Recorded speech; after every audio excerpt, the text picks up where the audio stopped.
Hello learners, कैसे हैं आप सब लोग। चलिए ये अब से हम आपकी daily current affairs plus PIB की क्लासेस शुरू करेंगे। 1 अप्रैल से आपकी क्लासेस शुरू हो रही हैं। नया फाइनेंशियल ईयर आपका स्टार्ट हो चुका है। इसमें आपके सारे इंपॉर्टेंट करंट अफेयर्स और पीआईबी को हम डिस्कस करेंगे, डिटेल में बात करेंगे। क्योंकि देखो, जो आजकल आपका एग्ज़ाम है ना, उसमें सिर्फ अब आपको वन वर्ड या वो नहीं चीज़ें नहीं याद रखनी है कि बस आपने चीज़ याद रख ली कि वन वर्ड है या आपने प्लेस याद रख ली। नहीं, आपको पीछे का कॉन्सेप्ट, बैकग्राउंड सब पता होना चाहिए। आजकल बहुत डायनेमिक हो चुकी हैं जो क्वेश्चंस आपसे पूछे जाते हैं। तो ये आपके बैंकिंग एग्ज़ाम्स के लिए, कोई भी आप गवर्नमेंट एग्ज़ाम्स कर रहे हैं उनके लिए ज़रूरी रहेंगी ये न्यूज़। चलिए क्लास शुरू करते हैं। सबसे पहले आरबीआई ग्रेड बी की अगर आप प्रिपरेशन कर रहे हैं, चाहे आईबीपीएस पीओ, एसबीआई पीओ, आपके लिए वन स्टॉप सॉल्यूशन एक ही कोर्स है, beginner to banker course by bankers university. तो इसमें आपको बेसिक से लेकर एडवांस तक की क्लासेस मिल जाती है। बेसिक से हम पढ़ाई शुरू करेंगे, देन पर्सनल गाइडेंस मिलेगी आशुतोष सर द्वारा। देन आपको सिलेबस आपका कवर होगा, स्टडी नोट्स, प्रैक्टिस मटेरियल भी एक ही जगह, डाउट क्लियरेंस भी आपको मिलेगा। मतलब इतना सब कुछ एक कोर्स में। कोर्स का लिंक डिस्क्रिप्शन बॉक्स में गिवन है, जल्दी चाहिए और पढ़ाई शुरू कीजिए। और देखिए, अब आप जानना चाहेंगे वर्जन्स क्या हैं। तो 2 वर्जन्स हैं, standard and pro. Standard version जो है आपका इस कोर्स का, वो सब ऑनलाइन आपका रहेगा, वो 4899 का है और ये डिस्काउंटेड प्राइस है आपका। देन प्रो वर्जन जो आपका है, उसमें आपका सब कुछ ऑनलाइन तो रहेगा, प्लस आपको आरबीआई ग्रेड बी की फेज़ 2 की बुक्स होम डिलीवर्ड होती हैं। उसका प्राइस आपका 8499 है और ये भी डिस्काउंटेड प्राइस है। चलिए फर्स्ट न्यूज़ है आज की। Vice president releases book tides of time Bharat history through murals in Parliament. और इस बुक को ऑथर किया है हमारी एमपी हैं, मेंबर ऑफ पार्लियामेंट, श्री सुधा मूर्ति जी। तो ये जो बुक है, इसमें 124 मूरल पैनल्स जो कि हमारे पार्लियामेंट के कॉम्प्लेक्स में बने हुए हैं ना, वो सब इस बुक में हैं। उसका सब कुछ डॉक्यूमेंटेड है।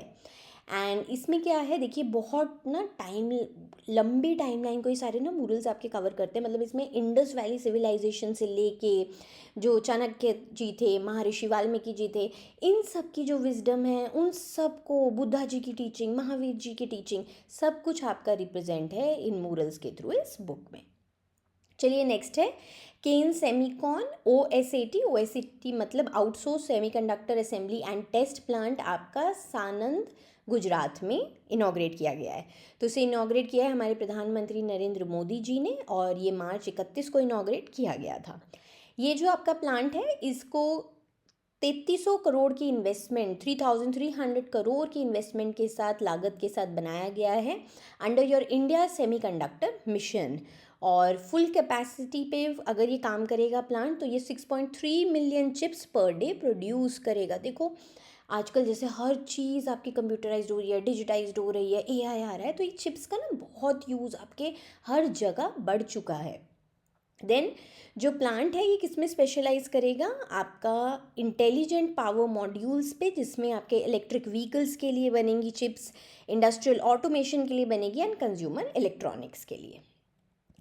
चलिए नेक्स्ट है, union agriculture minister Shri Shivraj Singh Chouhan ji holds virtual review meeting with agriculture ministers of various states.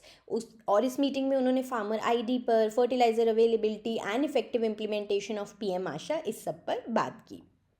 चलिए हम लोग हाइलाइट्स देख लेते हैं मीटिंग के क्या रहे। सबसे पहले हम फार्मर आईडी की बात कर लेते हैं। तो as of late March 2026 9.25 crore farmers को हमारी कंट्री में फार्मर आईडीज़ जनरेटेड हो चुकी हैं, उनकी इशू हो चुकी हैं। और इसके साथ साथ जो हमारे मिनिस्टर हैं, मिनिस्टर ऑफ एग्रीकल्चर, उन्होंने स्टेट्स को ये भी कहा है कि आप एक जॉइंट कैंपेन लॉन्च कीजिए टू अचीव 100% रजिस्ट्रेशन टारगेट। देखो क्या है, जैसे आपको पता है हमारी आधार आईडी होती है, सब आईडीज़ क्यों होती है, सरकार की स्कीम्स, सरकार के बेनिफिट, सरकार की मैपिंग में रहने के लिए। सेम फार्मर आईडी भी इसीलिए बन रहा है, जिससे फार्मर हर स्कीम का, हर चीज़ का लाभ उठा सके, उन्हें बेनिफिट्स हों और वो अपना सारा, उनकी जानकारी रहे, उनको पता रहे, वो अवेयर रहें। तो इसके लिए फार्मर आईडीज़ आपकी दी जा रही हैं। देन रजिस्ट्रेशन जो है, सिर्फ पीएम किसान की जो स्कीम है उसके बेनिफिशरीज़ का ही नहीं करना इसमें ज़रूरी है। इसमें जो लैंड होल्डिंग फार्मर्स हैं, टेनेंट फार्मर्स हैं, जो किराए पे लैंड लेके करते हैं, शेयर क्रॉपर्स हैं, इन सब को इस प्रोजेक्ट के अंदर, जो आपका एग्री स्टैक प्रोजेक्ट है, उसमें फार्मर आईडीज़ बनाई जाएंगी। देन फर्टिलाइज़र अवेलेबिलिटी पे क्या बात हुई, तो ज़ीरो शॉर्टेज पॉलिसी उन्होंने कहा है, क्योंकि देखिए अभी जैसे वेस्ट एशिया में कन्फ्लिक्ट चल रहा है और वहाँ से ही आपके फर्टिलाइज़र्स का मेनली सारा आता है सामान कंपोनेंट्स, तो उसकी वजह से शॉर्टेज होने के चांसेस हो गए हैं। देखो फिर शॉर्टेज से क्या होता है, पैनिक फैल जाता है। तो इसी के लिए उन्होंने बात की थी फर्टिलाइज़र अवेलेबिलिटी पर भी, और स्टेट्स को कहा गया है कि आप बिल्कुल चेक कीजिए, कोई होड़ तो नहीं कर रहा है कि प्राइजेस बढ़ाने के लिए कि अपने पास ना गोदाम में ऐसे भर के रख लेते हैं और ना फिर लगता है कि अब प्राइजेस ऊपर उठ गए हैं ना क्योंकि डिमांड ज़्यादा है, तो फिर वो उस टाइम बेचते हैं, उसे हम होर्डिंग बोलते हैं। ब्लैक मार्केटिंग, कि आप पीछे खाते अंदर खाते बेच रहे हो, उसकी कहीं रिकॉर्ड ही नहीं है, तो इस सब को चेक करना है, क्योंकि देखो इन्हीं की वजह से ना आपकी ना एक तरह से ना फेक डिमांड क्रिएट की जाती है कि सप्लाई तो है नहीं है, डिमांड बढ़ी जा रही है, और उसी वजह से प्राइजेस आपके कहीं ना कहीं ऊपर जाते हैं। इसके साथ साथ उन्होंने बॉर्डर एरियाज़ में भी कहा कि आप ध्यान विजिलेंस रखिए टू प्रिवेंट इलीगल मूवमेंट, के फर्टिलाइजर्स ये ना हो कि इलीगली मूव हो रहे हैं। सो ये देखो ये सारा कुछ हो रहा है कि जिससे आपकी ज़ीरो शॉर्टेज पॉलिसी, वो चाहते हैं कि शॉर्टेज ना हो किसी भी तरह हमारे फर्टिलाइजर्स की। एंड फार्मर्स को भी ये कहा गया है कि जितना आपको नीड है ना आप उतना ही लीजिए, उससे ज़्यादा मत लीजिए। Then procurement and direct benefits के केस में भी उन्होंने बात की कि that procurement will strictly adhere to FAQ, यानी कि फेयर एवरेज क्वालिटी स्टैंडर्ड्स, और कंपल्सरी आपका बायोमीट्रिक ऑफ फेस ऑथेंटिकेशन ज़रूरी है, इम्प्लीमेंट किया जा रहा है at procurement centres to ensure transparency. तो जिन भी फार्मर्स से फूड ग्रेन्स या कुछ भी आपकी प्रोक्योर की जाएंगी वो पूरा बायोमेट्रिक के थ्रू होगी। और इसमें जो है देखिए हरियाणा का ना मेरी फसल मेरी ब्यौरा पोर्टल है, वो बहुत देखिए सक्सेसफुल पोर्टल रहा है, तो उसकी भी सक्सेस को हाईलाइट किया गया और कहा कि आप भी उसे, बाकी स्टेट्स को कहा गया आप उसे फॉलो कीजिए। चलिए अब हम PM आशा के बारे में भी बात कर लेते हैं। तो PM आशा आपकी प्रधानमंत्री अन्नदाता ए संरक्षण अभियान है, ये एक अम्ब्रेला स्कीम है, इसके अंदर बहुत सारी सब स्कीम्स हैं आपकी। तो ये बेसिकली लॉन्च की गई थी जिससे फार्मर्स को बेटर प्राइजेस मिलें जो भी उनकी उपज है उसके लिए। तो इसमें पल्सेस, ऑयल सीड्स, कोपरा, इन सबको आपके टारगेट किया गया था। 25-26 साइकिल के लिए एक्सटेंड कर दी गई थी स्कीम, और फाइनेंशियल आउटले है स्कीम का जो टोटल है 35,000 करोड़ रुपीज़। तो सबसे पहला है इसका कंपोनेंट प्राइस सपोर्ट स्कीम। तो इसमें जो भी आपकी सेंट्रल एजेंसीज़ हैं जैसे कि food corporation of India, NAFED हैं, तो ये फिजिकली क्रॉप्स को प्रोक्योर करती है directly from farmers at MSP। इसमें आपके पल्सेस, ऑयल सीड्स, कोपरा वगैरह आता है।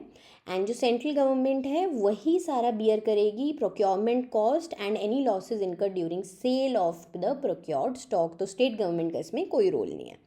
Then price deficiency payment scheme PDPS, तो इसमें क्या है, इसमें आप देखो ऊपर जैसे फिजिकल प्रोक्योरमेंट थी ना, इसमें कोई फिजिकल प्रोक्योरमेंट नहीं होती। इसमें क्या होता है, गवर्नमेंट फार्मर को वो डिफरेंस पे करता है जो MSP के बीच में है। मानो MSP उन्होंने किसी चीज़ का 100 रुपये सेट किया था, पर एक्चुअली जब मंडी में फार्मर बेचने गया तो उसको वो चीज़ उसने 90 रुपये में बेची, हम पर केजी लगा रहे हैं, तो उसमें जो 10 रुपये का फ़र्क है ना वो सरकार पे करती है अंडर दिस स्कीम। और ये ऑयल सीड्स के लिए है ये स्कीम आपकी, बेसिकली ये जो कंपोनेंट है। एंड इसमें जो हैं प्री रजिस्टर्ड फार्मर्स हैं उन्हीं को ये डेफिशिएंसी पेमेंट मिलती है, और डायरेक्टली ये DBT के थ्रू मिलती है, यानी कि आधार लिंक्ड बैंक अकाउंट में ये आपके आ जाती है फार्मर्स के। देन है private procurement and stockist scheme PPSS। तो ये एक इनिशिएटिव है बेसिकली जो प्राइवेट सेक्टर के लिए लॉन्च किया गया था। इसमें क्या है, जो आपके नंबर ऑफ़ परचेज पॉइंट्स हैं या कंपटीशन है इसको बढ़ावा देने के लिए ये लाया गया था। इसमें क्या है, प्राइवेट प्लेयर सेलेक्ट किए जाते हैं जो MSP पे ही क्रॉप्स लेंगे फार्मर्स से इन डेजिग्नेटेड डिस्ट्रिक्ट्स, और उनको इसके लिए इंसेंटिवाइज किया जाता है सरकार द्वारा। देन फाइनली और प्राइस स्टेबलाइजेशन फंड, ये भी आपका PM आशा में ही इंटीग्रेट कर दिया गया था to protect consumers from extreme price volatility. तो अब कंज्यूमर साइड पर भी सरकार ने फोकस किया।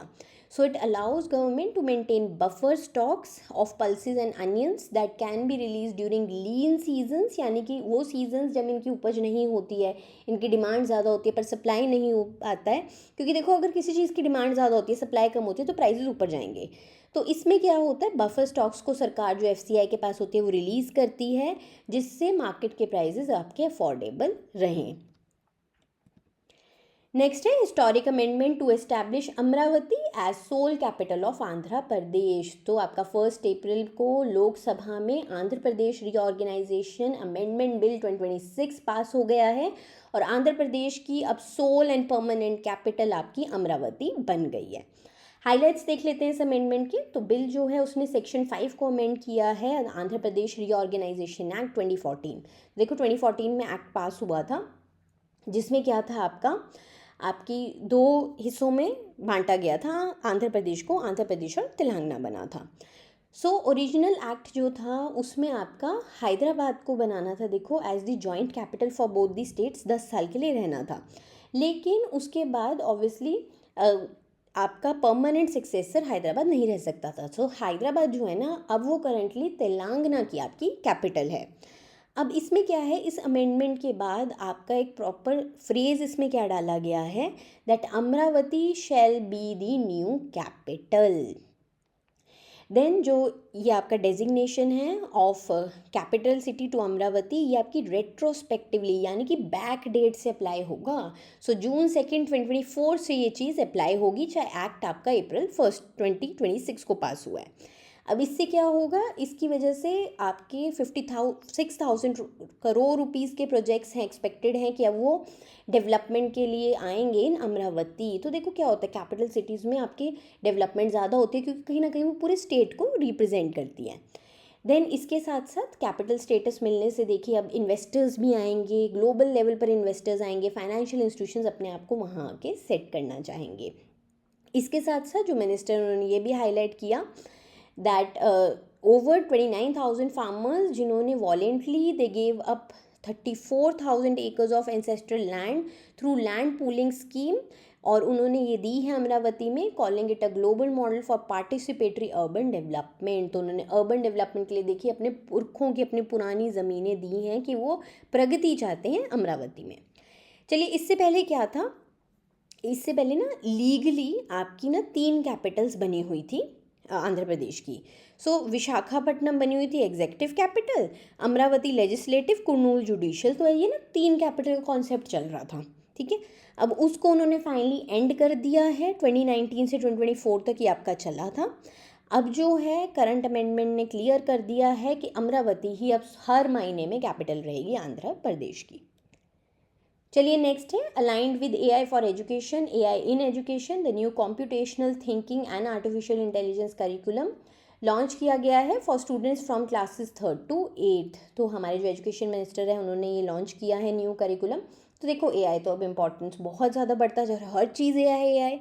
तो इसके लिए अब क्लासेस 3rd to 8th में ये पढ़ाया जाएगा। जैसे हम लोग कहते थे ना हमारे टाइम में कंप्यूटर्स पढ़ाए जाते थे, हमारे जो पेरेंट्स के टाइम में, उनके टाइम में कंप्यूटर्स भी नहीं होते थे स्कूल में। तो ऐसे हर देखो टाइम के साथ नया नया करिकुलम ऐड होता है। इसमें हाइलाइट्स क्या हैं अब नए करिकुलम के। आपका जो है स्ट्रक्चर्ड वे में इंटीग्रेट किया जाएगा। आपका पहले क्या था, देखो जो प्रीवियस पॉलिसी थी ना उसमें 15 आवर ऑप्शनल मॉड्यूल्स थे। अब जो नया फ्रेमवर्क है ना उसमें आपका पूरा एज अप्रोप्रिएट प्रोग्रेशन रहेगी कि कैसे मेरे को क्लास 3rd के बच्चे को क्या पढ़ाना है, धीरे धीरे करके उनको AI हर साल पढ़ाया जाएगा up to class 8। Then class 3rd से 5th में क्या होगा, आपकी पजल्स के थ्रू, आपकी स्टोरी टेलिंग के थ्रू, इन सब पैटर्न से, इन सब तरीक़ों से बच्चों को समझाया जाएगा कि AI क्या है, आपकी कंप्यूटेशनल थिंकिंग, इन सब को लाया जाएगा। इसमें क्या है, स्क्रीन टाइम कम रखने की कोशिश की जाएगी। देन 6th to 8th में क्या होगा, आपके advanced AI concepts, data literacy, बड़ी बड़ी और टेक्नोलॉजी पर बात की जाएगी, क्योंकि ऑब्वियसली तब ना बच्चा बड़ा होगा तभी वो इन चीज़ों को ज़्यादा अच्छे समझ पाएगा। इसके साथ साथ ऑगमेंटेड लर्निंग भी आपकी लाई जाएगी, जिसमें AI को यूज़ किया जाएगा। बच्चों को कोडिंग भी इवन की सिखाई जाएगी, बच्चों के अंदर क्रिटिकल थिंकिंग लाने के लिए ये सब कुछ किया जाएगा। देन इसके साथ साथ 26-27 एकेडमिक सेशन से ही रोल आउट किया जा रहा है ये न्यू करिकुलम, और इसके लिए टीचर हैंडबुक्स भी आपकी रिलीज़ कर दी गई हैं मिनिस्ट्री द्वारा। नेक्स्ट है इनकम टैक्स एक्ट 2025 आपका फोर्स में आ चुका है 1 अप्रैल 2026 से। जो ये एक्ट है ना आपका, ये आपका पिछले साल पास हुआ था, एंड इसने इससे पहले 6 डिकेड ओल्ड 60 साल पुराने इनकम टैक्स एक्ट 1961 को फाइनली रिप्लेस किया है। तो आपका जो है अब रिप्लेसमेंट हो चुकी है और उसके साथ साथ इनकम टैक्स रूल्स भी आपके नोटिफाई कर दिए हैं CBDT ने। तो देखो जो नया एक्ट है ना, इसमें आपके जो है, इसमें आपकी बहुत ज़्यादा चीज़ों को कंडेंस किया गया है। जैसे पहले बहुत ही ज़्यादा अलग अलग सेक्शंस थे, कम किए गए हैं। वर्ड्स भी आपके जो है ना 5.1 लाख वर्ड्स थे 61 वाले एक्ट में, उससे कम करके अब 2.6 लाख रह गए हैं। सेक्शंस 819 से आपके 536 कर दिए गए हैं। चैप्टर्स भी आपके 47 से 23 कर दिए गए हैं। मॉडर्न वोकैबुलरी के वर्ड्स लाए गए हैं जिससे लोगों को समझ आ सके, जैसे कि नॉट विद स्टैंडिंग को इरिस्पेक्टिव किया गया ताकि हमें समझ आ सके। देन नई टर्मिनोलॉजी भी है, जैसे कि जो आपका असेसमेंट ईयर पहले यूज़ होता था और प्रीवियस ईयर, तो लोग ना उसमें कंफ्यूज रहते थे। अब टैक्स ईयर सिर्फ एक बनाया गया है, इसी कॉन्सेप्ट को मतलब ईजी किया गया है। और जो अब एक्ट है उसमें आपके वर्चुअल डिजिटल एसेट्स भी आपके, देखो जो नई नई हैं डिजिटल स्पेसेस, डिजिटल एसेट्स आ चुके हैं, जैसे कि आपके क्लाउड सर्वर्स होते हैं, वो क्या एसेट ही है, सोशल मीडिया अकाउंट्स, ये सब भी अब इंक्लूड हो चुके हैं। चलिए इनकम टैक्स एक्ट 2025 के बारे में भी हम थोड़ा इंपॉर्टेंट पॉइंट्स देख लेते हैं। टैक्स पेयर्स को क्या रिलीफ रहेगी, नए स्लैब्स आए हैं इसमें। सो न्यू टैक्स रिजीम आपकी इसमें लाई जाएगी, जो डिफ़ॉल्ट ऑप्शन रहेगा अनटिल अनलेस कोई अपने पुरानी ओल्ड रिजीम में जाना चाहे। अब न्यू रिजीम में आपके ज़ीरो टैक्स रहेगा up to 12 lakh rupees. And इसमें से स्टैंडर्ड डिडक्शन होगी आपकी 50,000 से बढ़ा के वो भी आपकी 75,000 कर दी गई है for salaried individuals and pensioners. तो उसके बाद आपका मतलब कि अगर किसी की इनकम 12,75,000 है ना सैलरीड की, तो उनको 75,000 का डिडक्शन मिलेगा, 12 लाख रहेगा जिस पे कोई इनकम टैक्स देना ही नहीं है। और इसके साथ साथ आपके जो भी 20 लाख से 24 लाख के बीच के इनकम ब्रैकेट में आते हैं, ये इंट्रोड्यूस किया गया है कि 25% स्लैब, एक नया स्लैब लाया गया है इस ब्रैकेट के लिए to ensure a more progressive tax structure. पहले क्या होता था, उसके बाद 30% ही लग जाता था, लेकिन अब नया 25% स्लैब भी लाए हैं।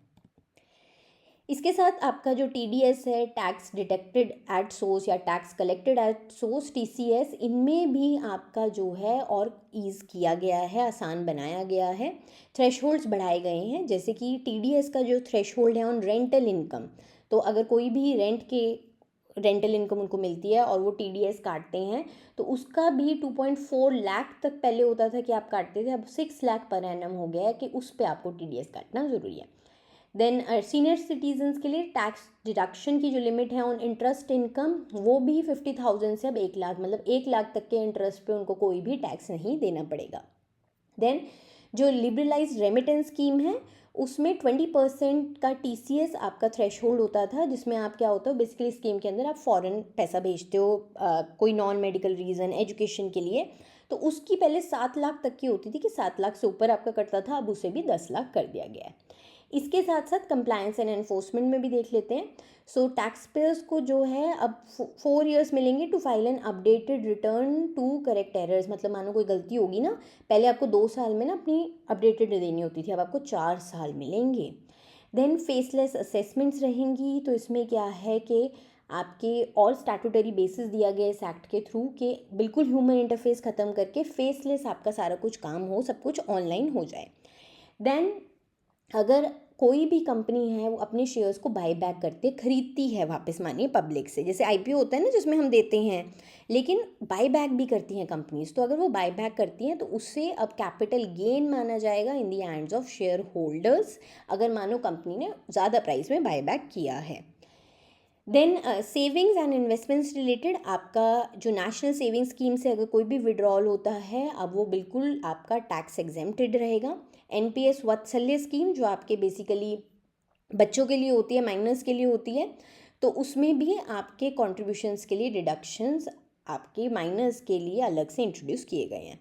देन सेल्फ ऑक्यूपाइड प्रॉपर्टीज़ जो भी होती हैं, टैक्स पेयर्स आपके क्लेम कर सकते हैं annual value of 2 self occupied properties as nil. तो पहले क्या होता था, आप सिर्फ अपने एक ही घर की ले सकते थे कि ये इस घर में मैं खुद रहती हूँ, तो मुझे उस पर कोई भी आपको रेंटल इनकम या उसका आप ऐड नहीं करते थे, आपको निल इनकम शो करते थे क्योंकि वहाँ तो आप रह ही रहे हो। अब आप 2 घरों पे ले सकते हो ये। चलिए नेक्स्ट है सेंसस 2027। तो अप्रैल 1 से, देखो अप्रैल 1 इतनी इंपॉर्टेंट डेट है। सो इसमें बहुत सारी चीज़ें आपकी लागू हुई हैं। सेंसस 2027 भी आपका ऑफिशियली लॉन्च किया जा चुका है, उसका फर्स्ट फेज़। ये 16th सेंसस रहेगा और इंडिपेंडेंस के बाद ये हमारा 8th सेंसस हो रहा है। और इसी के उपलक्ष्य में हमारे प्रधानमंत्री नरेंद्र मोदी जी ने अपना सेल्फ एन्यूमरेशन भी किया। तो देखो इस बार के सेंसस में ना पहली बार है, आप खुद जाके ऑनलाइन पोर्टल में ना अपना पूरे डेटा दे सकते हो। देन 2 फेज़ में आपका ये सेंसस कंडक्ट होगा। फेज़ 1 जो होगा उसमें सारे हाउसेस की लिस्टिंग होगी और हाउसिंग सेंसस होगा। अप्रैल टू सितंबर ये चलेगा, जिसमें आप housing conditions, house hold amenities, assets, इस सब पे डेटा वो कलेक्ट करेगी सरकार। एंड इसमें गवर्नमेंट ने 33 स्पेसिफिक क्वेश्चंस करे हैं। आप भी इवन की पोर्टल पर जाकर ये सब सेल्फ एन्यूमरेट कर सकते हैं। और हर स्टेट और यूटी जो है they will conduct over a 30-day window within this 6 month period. Then phase 2 जो है उसमें जनगणना होगी, पॉपुलेशन इम्यूनरेशन, वो फेब 2027 में आपका होगी। तब तक ये ख़त्म होनी है। देन इसमें क्या है, हर इंडिविजुअल का लिया जाएगा डेटा, डेमोग्राफिक्स, रिलीजन, लिटरेसी, सब कुछ आपके बारे में। सो इसका जो रेफरेंस डेट रहेगा ये रहेगा आपका 00 आवर्स ऑन March 1st 2027। चलिए अब इसमें क्या है, ये वाला सेंसस ना बहुत ज़रूरी है क्योंकि डिजिटली बहुत सारी चीज़ें अब लाई जा रही हैं। जैसे कि सेल्फ एन्यूमरेशन पहली बार लाया गया है कि मैं खुद वेब पोर्टल पर जा सकती हूँ सेंसस 2027 के और सारी अपनी हाउस होल्ड डिटेल्स भर सकती हूँ। मुझे वेट नहीं करनी है कि कोई मेरे घर आके ये सब डिटेल्स लेगा।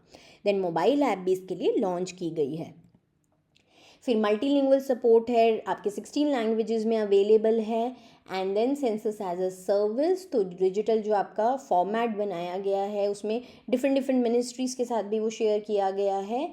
एंड मशीन रीडेबल फॉर्मेट में रहेगा, much faster than previous decades. Then और वाइटल आपके लिए स्टैटिस्टिक्स कौन से इंपॉर्टेंट है जानने के लिए, देन जो बजट है टोटल सेंसस 2027 को एलोकेट हुआ है सरकार द्वारा वो है 11,718.24 करोड़ रुपीज़। इसमें 30 लाख के करीब फील्ड फंक्शनरीज सारा काम करेंगे कि इतने लोग रहेंगे इन्वॉल्व। आपके 36 स्टेट्स और यूटीज़ में 7092 सब districts and over 6.39 lakh villages, सारे देखो पूरी कंट्री का ही होता है ये। डेटा जो है आपका सेंसस एक्ट 1948 के अंतर्गत कलेक्ट किया जाएगा और सारी इन्फॉर्मेशन बिल्कुल आपकी कॉन्फिडेंशियल रहेगी। देन लास्ट न्यूज़ है आज के लिए, उत्कल दिवस 2026, तो जिसे ओडिशा डे भी कहा जाता है। तो अप्रैल 1 को हर साल मनाया जाता है। इस साल इसकी 90th एनिवर्सरी थी। सो 1936 में आपका जो है ओडिशा स्टेट बना था और ये इंडिया का फर्स्ट स्टेट था जो लिंग्विस्टिक बेसिस, लैंग्वेज के बेसिस पर बना था। चलिए आपकी क्लास यहीं तक ही थी और जैसे क्लास के शुरू में भी मैंने आपको बताया था, RBI grade B, SBI PO, IBPS PO के लिए वन स्टॉप सॉल्यूशन, एक ही course, beginner to banker course को लेने का लिंक डिस्क्रिप्शन बॉक्स में गिवन है। जल्दी जाइए, तैयारी शुरू कीजिए। 2 वर्जन्स में अवेलेबल है, स्टैंडर्ड एंड प्रो। स्टैंडर्ड आपका सारा ऑनलाइन वर्जन रहता है, 4899 रुपीज़ का आपका रहेगा। प्रो आपका ऑनलाइन रहता है, प्लस आपको आरबीआई ग्रेड बी की फेज़ 2 की बुक्स होम डिलीवर्ड होती हैं। 8499 का ये आपका कोर्स रहेगा।